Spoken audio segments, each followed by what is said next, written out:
Eu vou contar um pouco para vocês da história, de como foi e como era antes, e de como é agora.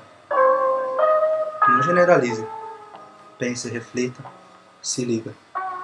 Vivendo em um mundo onde nos abriga essa rotina, pensando em como ganhar a vida. E não generaliza, não vou me aguentar, eu vou ter que falar. Se liga.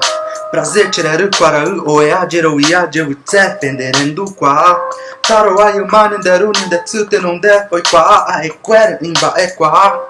Nossos ancestrais têm um conhecimento, vocês nem imaginam nosso sofrimento, onde pagamos com a vida por um pedaço de terra que já era nosso, destruíram o resto pra virar negócio, enganaram com a tal da alfabetização. Por isso falamos aleluia, irmão. Forçaram-nos a viver na civilização, que pra sua liberdade é dinheiro na mão. Mas não foi só isso, foram mais além.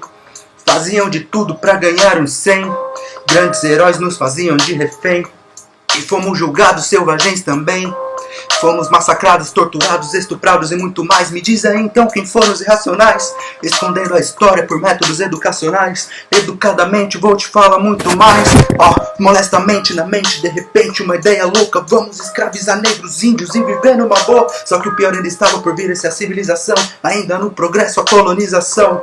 Enquanto eu oro aqui nessa estrada, vocês bandeirantes armam a cilada.